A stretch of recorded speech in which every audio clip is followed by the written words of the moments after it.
Good morning, Satish. Good morning. I Remind don't me your hear name. you. You have to unmute.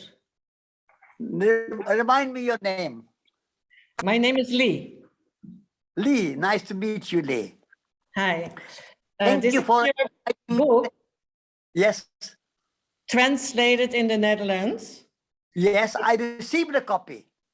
Yeah, okay. It's very beautiful. It's very elegant and simple, as the title is. And we are Yes. going to spend the next 45 minutes discussing the book and your work and your vision. And we want to learn from you how to achieve elegant simplicity, because everybody is Good. craving this, but we don't Thank you. know how to do. So you are our teacher this afternoon. And so the first question is, of course, what is simplicity? You say that the life of a consumer is like being in prison. Yes. So how do we get out of the prison is the question. Yeah. So are we starting now? Yes. Yeah, okay. So we are in our minds imprisoned by thinking that more stuff I have, more happy I will be. That is the kind of conditioning of the mind. And we need to decondition our mind and think that for my happiness, I need contentment, not more stuff. But I have to celebrate and feel grateful, feel a sense of gratitude for the gifts I have, rather than worrying and thinking about things I don't have. This is the freedom from this worry of having more and more and more and never contented. So the key to elegant simplicity is contentment. And it should be active contentment, not a passive contentment, but active contentment. So you are always acting, but you are acting not to gain more possessions, but to serve humanity, to write poetry, to go for a nice walk, or do some good gardening, or remain active, but active contentment, and be thankful for what you have, rather than always worry about what you don't have. That is the key. Exactly. That makes sense. You think that one of the things to do is walking, and you are professing the idea of pilgrimage in life. That's right. Maybe you can talk to us about your big pilgrimage and how that Yes. all pilgrimages of your life. Now, walking means being in nature. When you are in nature, you see this vast cosmic presence around you. The big open sky, the sun, the air, the ocean, the forest, the land, the birds, the insects. You are in the state of ecstasy. You are in the state of amazement. When you are walking, you are in love with the amazement. Amazement and you become married to each other. When you are sitting inside your home, confined with your four walls, you don't have that cosmic connection. You don't have that cosmic consciousness. So in order to expand your mind, in order to expand your heart, to expand your consciousness, you need to be out in nature. And by walking is very healing. It's very therapeutic. Your mind is healed, your heart is healed, your body is healed, and you are in touch with the cosmos. So if you want to experience cosmic consciousness, and you open your mind, open your heart, connect with the whole universe, and a sense of the unity of life, then you have to walk. And going in a car, even a bicycle, even in a train, or any other way you go, you are not out in the cosmos. You are still confined in your car, in your train, in your plane, wherever you are. So I think if you want to be healthy, happy, and connected, and feel connected with the world, go out and walk. You are very, very... Pilgrimage. Sorry? That's also idea of pilgrimage. Yes. And the pilgrimage, you say, walking is an exercise in simplicity, minimalism, and meditation. That's so beautiful. When I was reading your book, I was struck by the fact that almost every other phrase I could embroider and put in a frame, and it would be a motto. That's the way you write. It's like, it's sort of crazy, full of wisdom from one step to the other. So we will try to go through this together. You are very fond of trees, I understand from the book, and you talk about trees very often, and you use them as our companions and as our symbols and sort of major masters. And you speak about this big banyan tree, which is a forest. But what I liked the most, the phrase, and then you have to tell us about trees, is you said an apple tree wants to be an apple tree because he is happy to be one. That's simplicity. So can you tell us more about the trees in your life? I mean, trees are my teachers. Trees are my mentors. I learn the quality of generosity and unconditional love from trees. And also, trees represent the kind of whole of nature, you can say. From one little seed of an apple, how small is the seed? Quarter of an inch or even smaller. And that one seed contains the whole tree. And then you put that seed in the ground, and that seed allows itself to let go of its ego, let go of its separation, let go of its identity, and allow itself to become one with the soil. You never see that seed again. And by giving up its separation, it becomes what it is. It has a self-realization. It becomes a tree, and that is the potential of a seed. So that's what I learned, that I can let go of my ego, my separation, and I become one with the universe. And by becoming one with the universe, I become who I am, potentially. And so that is one lesson I learned. And then once it's the apple tree, you go to apple tree, never asks you, have you got a Visa card? Have you got your wallet? Always have. Whoever you are rich, poor, educated, uneducated, black, white, man, woman, saint, sinner, human, animal, birds, wasps, bees, whoever you are, unconditional gift.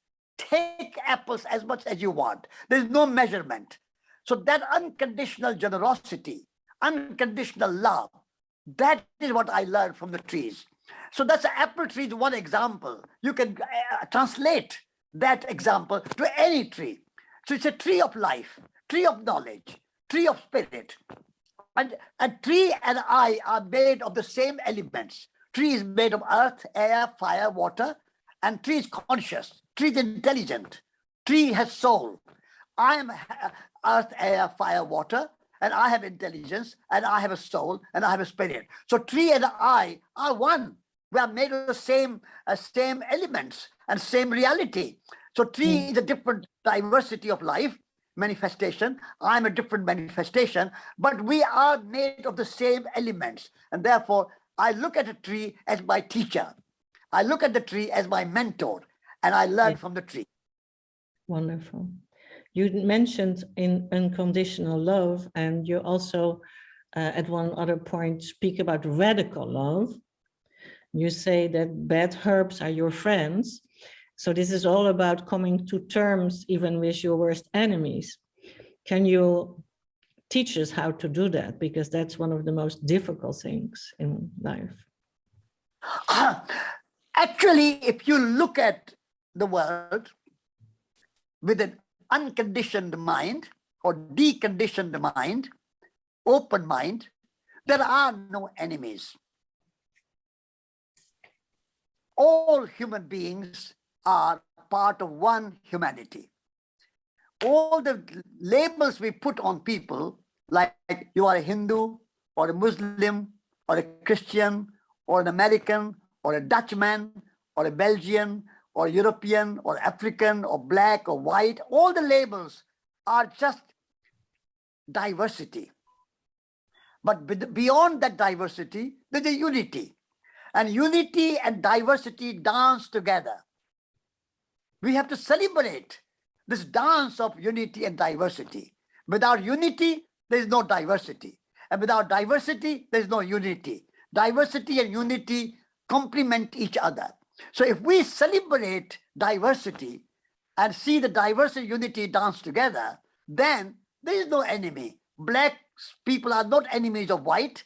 Americans are not enemies of Chinese. Chinese are not enemies of Indians. Africans are not enemies of Europeans. Muslims are not enemies or the moment we realize that diversity is the nature of evolution.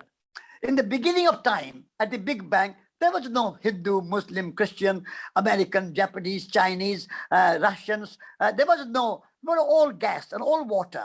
And then came millions of years later, trees, and millions and billions of years later, some insects, and billions of years later, some animals, and billions of years later, some humans. So this is a kind of evolution. So in that evolution, we have all come from the same origin. One single origin is a Big Bang. One single origin is when humanity developed, evolved in Africa. Why? We don't see any enemies. So the moment you open your mind, and you go beyond your ego, whether it's a national ego or religious ego or racial ego or gender ego, any ego that I'm better than you, I'm separate from you, I'm more important than you, that's the ego. The moment you let go of your ego and you become one in your, that's the elegant simplicity, is to see that unity of life. Then there are no enemies. And therefore you can love everybody. You can love Hindus and Muslims. It's wonderful to have many, many religions. If the whole of humanity, 7 billion people, were following only one religion, Catholic or Protestant or Muslim or Buddhist, it'd be boring. It'd be boring. And therefore it's wonderful to have many religions, many cultures, many languages, linguistic diversity, cultural diversity, gender diversity, racial diversity, truth diversity. Truths are many. There are 7 billion people on this planet Earth. There are 7 billion truths. There are 7 billion religions. The moment you embrace that diversity and beauty of diversity, then you have no enemies. You can love everybody. So what happens now, for instance, when half of America doesn't like or even knows to listen to the other half? How can they solve their problem then? By deconditioning their minds and thinking that all Americans are Americans, whether you are Republicans or Democrats, you are Americans. You are black or white, you are Americans. And beyond that Americans, you are members of humanity. Unless America accepts this truth, it will always be miserable. Yes. Do you want to be miserable for the rest of your life? I want happy Americans, not miserable Americans. Exactly. So if you want to be a happy American, then embrace all Americans as brothers and sisters, and then go beyond that and say all Chinese are my brothers and sisters, all the Russians are my brothers and sisters. The moment you realize that if you want to be miserable and you want to be unhappy forever in your life, then you make a decision and say, all right, only the Republicans are my friends and not any other. And only the Trumpian Republicans, not all Republicans, but only people who follow Trump are my friends. The moment you go narrow and narrow and narrower, you are bringing misery to your life. Do you want to be a miserable American? You have to decide yourself. Or do you want to be a happy American? If you want to be a happy American, celebrate the diversity. Long live the difference. Vive la différence. Long live the difference. Difference is the essence of evolution. Evolution creates diversity. If you deny diversity, you will be miserable. I want happy Americans and happy humanity. And in order to have a happy humanity, you have to embrace diversity and differences and celebrate them and not deny them. At the moment, Americans are creating monoculture, uniformity. Same Coca-Cola everywhere, same McDonald's everywhere, same high-rise building architecture everywhere, same blue jeans everywhere. Uniformity is not correct. Diversity is the essence of life. So if you want to be happy and you want to be elegantly simple in your life and enjoy your life, then embrace the diversity and the differences and celebrate it and not condemn it. Since we are in America now in our discussion, let's talk about economy. You say that what we call now economy is just a money economy, that the real economy is about land, first and foremost, labor and capital. Can you talk about these three basic forms and how do they relate? Yes. What we consider economy is not economy. I call it money-nomy. It has become money-nomy, management of money. Economy is a very beautiful word. Economy means, is in the ecos, the Greek word, ecos, means home, household. So in the philosophy of Greek philosophers and the wisdom of Greek philosophers, the entire planet is our home. Entire planet home, earth home. And the management of the entire planet is economy. So forests, rivers, mountains, oceans, animals, birds, insects, humans, or how we all live together in harmony with each other without destroying each other, without damaging each other, without denying the rights of nature as well as human rights. That is economy. And in the traditional economy, the land came at the top. The land means forest, soil, animals, all the natural world is represented the word land and the soil. And so that comes first. So if the management of the household or the earth home is properly done, then we have to look after our land. We have to look after our forest. We have to look at all the source of life, because nature is not a resource for the economy. Nature is not a resource for making money. Nature is a source of life itself. So the moment you move from nature being only a resource for making money and making profit and more consumption and more production and more kind of economic growth, then you are reducing nature to just human use. We have to move from there and we have to say nature has intrinsic value. Nature is life itself, and humans and nature are not separate. Humans are as much nature as forests, mountains, animals, birds, and oceans. So the moment you have that understanding, that is economy. Land is at the top. And then comes humans. The second comes human, which is very good, because after we look after the land, we look after all human beings. At the moment, economy or money-nomy has turned humans also into a resource for making money. Yes. Humans have become instrument of making profit. Humans have become a resource for economic growth. Now, in every business, in every organization, you have human resources. It's a dreadful word, human resources. Humans are more than resource. Humans are the end goal. Money should be the resource for human well-being, not humans' resource to make money. So people, looking after people, and all business, all organizations, everybody's duty is to take care of people first and profit second, economic growth second. Then that's a good economy. And then capital. The money is important. Money is good. It's a very good, useful invention. So we need capital. We need money to make life smoother. So money should be the means to look after the people and the land. At the moment, that has gone the other way around. People and nature have become the means, and making profit has become the end. I want to change that in my elegant simplicity view of life, that money should be the means and people and nature and planet Earth should be the end.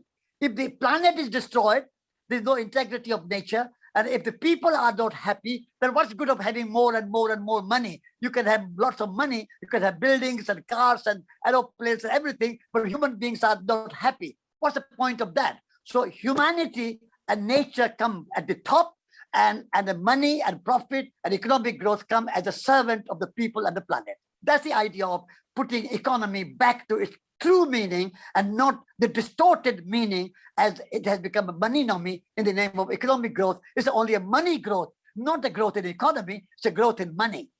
Exactly. You say that we are trying as humans to eradicate slavery, but in the meantime, we have made nature our slave, which is so true. And then you also elaborate on farming related to nature, where you say that there is a new sort of dimension, threefold dimension, which is similar. It's like soil and soul and society coming together. Yeah. Farming in the Netherlands, where we are today, is very important, and we will discuss more of it this afternoon, the new farming. So can you tell about this new idea of trinity? Yes. You know, all the great movements express their vision and their values in 3 words. Like French Revolution was égalité, liberté, fraternité. Like the Christian tradition, Father, Son, and Holy Spirit. So many, many movements, you can go, many examples. Truth, goodness, and beauty is the Greek philosophy and Trinity. So we are in the age of ecology. We are in the age where environment has been exploited and the nature has been put down. And therefore we are facing climate change, global warming, biodiversity diminishing, oceans are polluted with plastic, our animals are in factory farms. All those problems we are facing today. So we need a new trinity, which is more holistic. So there are 3 kinds of environment: the natural environment out there, the spiritual environment within my life, and then the human environment of human community. So we need to bring these 3 together in a holistic perspective. Égalité, liberté, fraternité is a very political and social trinity. It does not address or include our relationship with the natural world. And it has no spiritual dimension. There's no soul, there's no spirit, there's no consciousness in égalité, liberté, fraternity.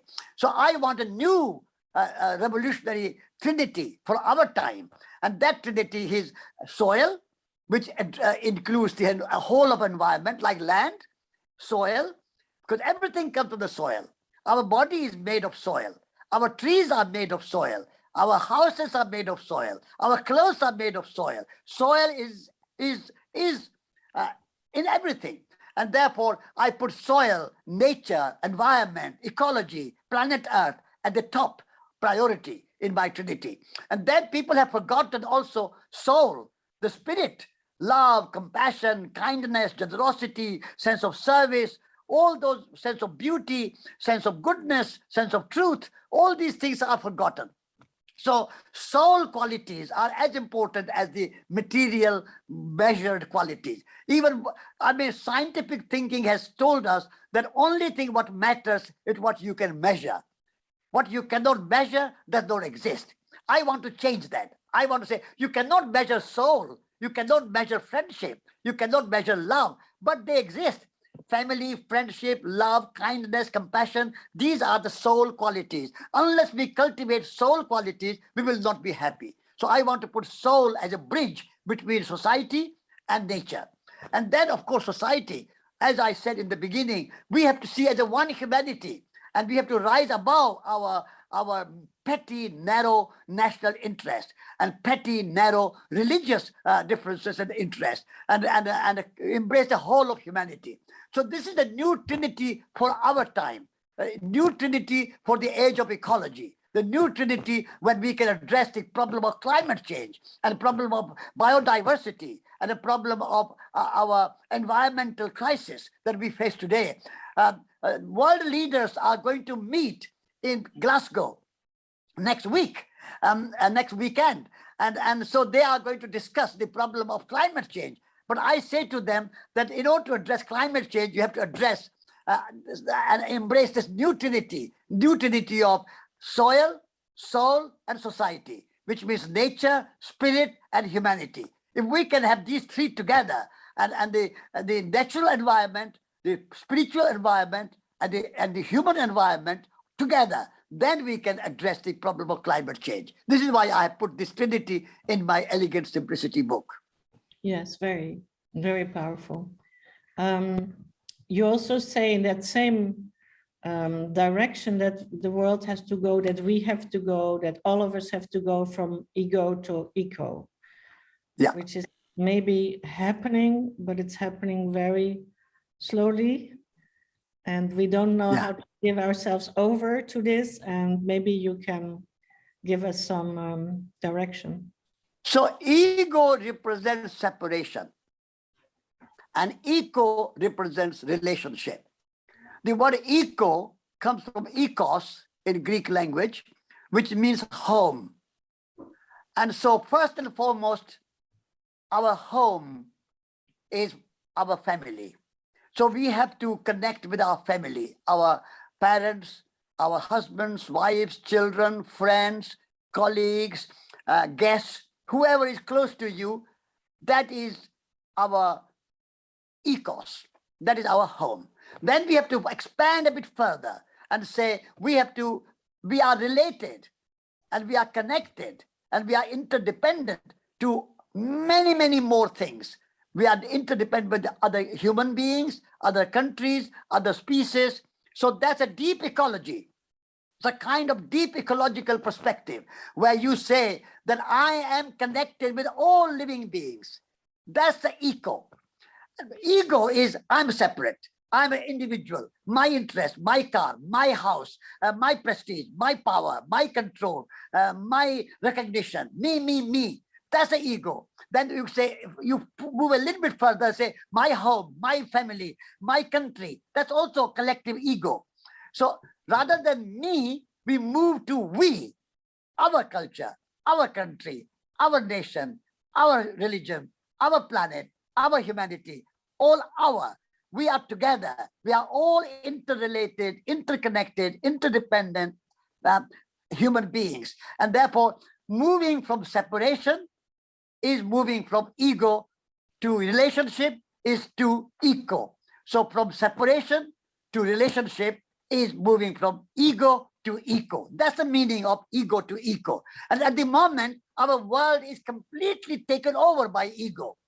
National ego, religious ego, personal ego, business ego, very egotistical society. And our education promotes the egotistical worldview. Our education is given to people to think that I'm going to succeed. My success, my prestige, my power, my control. How can I get ahead? Me. That's our education. All universities and colleges and schools promote the egotistical separational worldview. And that is the biggest problem we have today. So I think unless we move from ego to eco, there are no solution to climate change, social justice, and many, many other problems that we face today. And so this is a key to elegant simplicity. Simplicity of your mind, simplicity of your thinking, simplicity of your being straightforward and being related to each other, and that practicing that graciousness, that gratitude, and that connectedness. That is what I call eco rather than ego, separation. Yes, I would like to dedicate this discussion to your mother. Yes. Because we spoke about family, and your relationship with your mother has been amazing, beautiful. You say that you were so lucky. Then you do something she really doesn't agree, and then she doesn't want to see you. And then in the end, she gives you the hug, which is the most beautiful hug you ever had in your life. So yeah.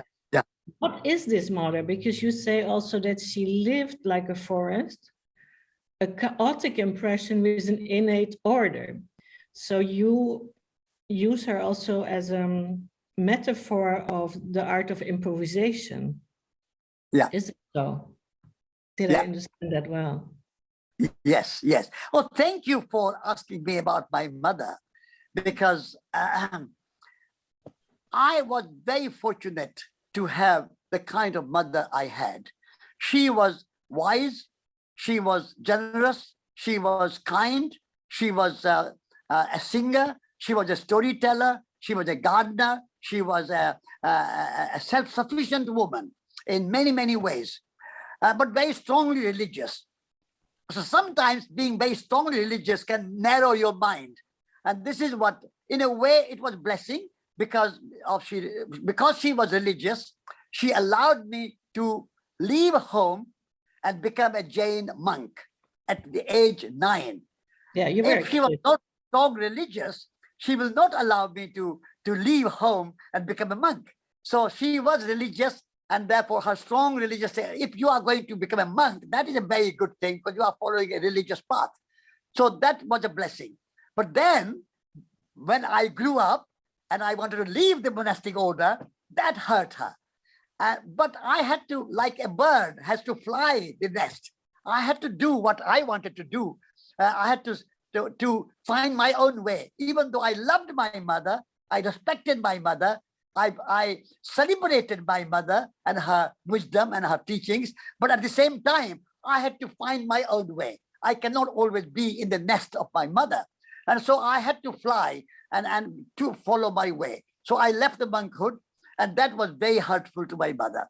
And then I also had to follow the way of the world and be active. Because at that time, when I was in my 20s, it was the height of Cold War. America and the Soviet Union at a loggerhead, arms race. Who has more nuclear weapons? I felt so shocked to see that Cold War and the arms race that I decided to walk from India to America via Moscow and Paris and London. And my mother said, and I wanted to walk without money, like a monk. I was a monk, so I knew how to walk without money, how to live without money. But my mother was too worried. She said, but you are going through Muslim countries, Christian countries, communist countries, capitalist countries. How are you going to survive? Why don't you just go by plane or go by car or by train or do something more sensible? And I was not being very sensible. So we had a very difficult time in that way. But finally, and also she was very angry that I left the monkhood. So finally, when I came back after my 2.5 years of pilgrimage for peace, and I was successful in doing that without a penny in my pocket, and I came back, she realized that although I was being a bit foolish and foolhardy and a bit too much kind of determined to do my way, what I did was amazing.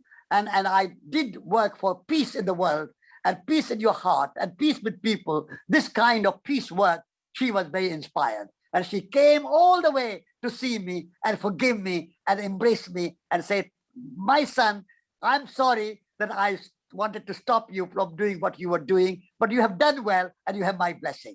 So that kind of forgiveness coming from my mother and I forgiving in return for my mother being hard was such a wonderful experience of happiness and joy and blessing that I cannot tell you how happy I was.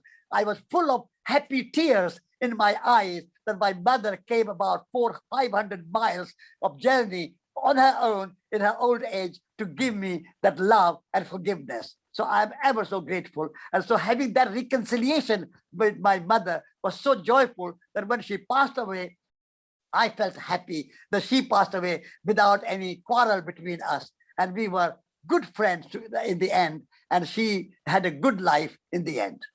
Fantastic. You, when you were a child monk, you had every evening to say a mantra, which more or less says, I forgive all living creatures on earth. I ask forgiveness to all living creatures. I make friendship with all living creatures. I have no enemies.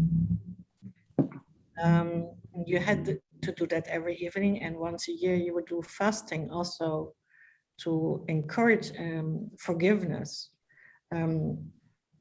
It's very hard for human beings to forgive and to forget. What is the tools you use to do that in your life? I do the same mantra, same chanting even today. Right. I think it's a kind of being mindful of the state of your mind, being aware of the state of your mind. If your mind is full of anger, anxiety, fear, and mistrust of other people, then you are not able to forgive.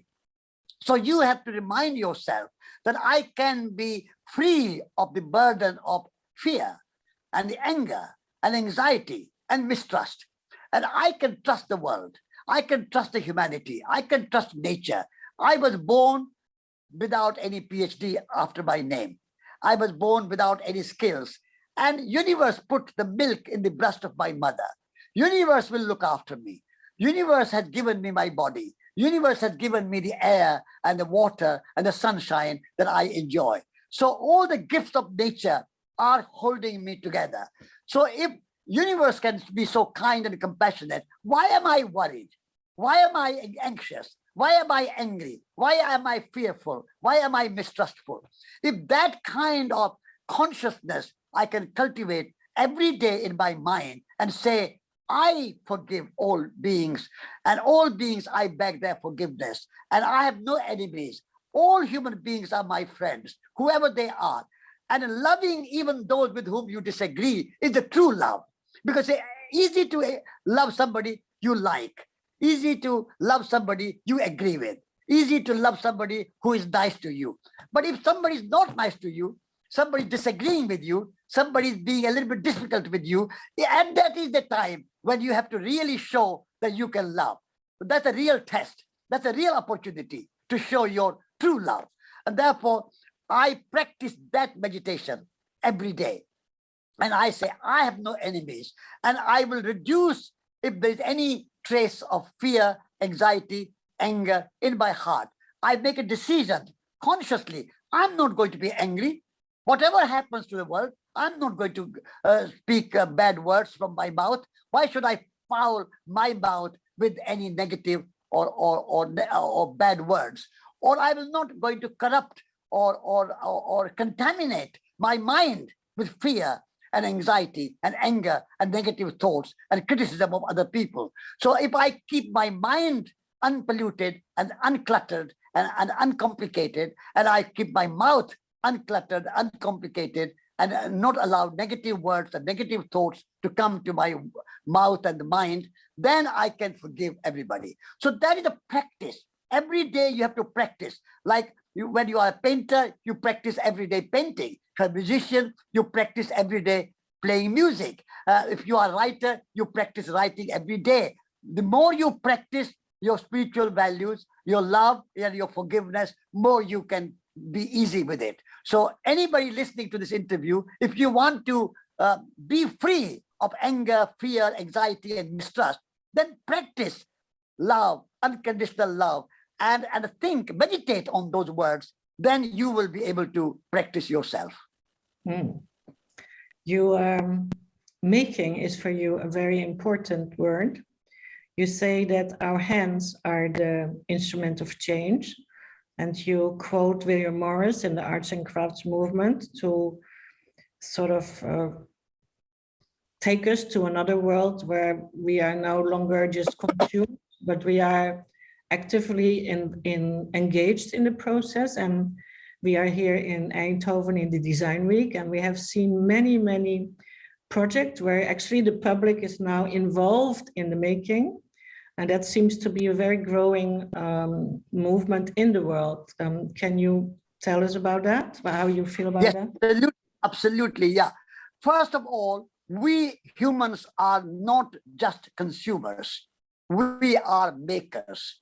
We are artists. We are poets. The word poet means maker, poesis. So the modern industrial society has turned humans into just consumers. I want to see that transformation from being a consumer to being a maker, being an artist, being an artisan, being a poet. And when you are making something, it has many meanings and many purposes and many reasons. When you are making something, you are not only making for use, like making a pot to make a usefulness, or make a chair so you can sit in it, or you build a house to live in it. That is necessary. Usefulness is good.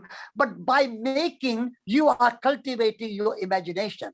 You are cultivating your creativity. You are cultivating your poetry. You are cultivating your art. So by making something, you are fulfilling your human human qualities and human consciousness.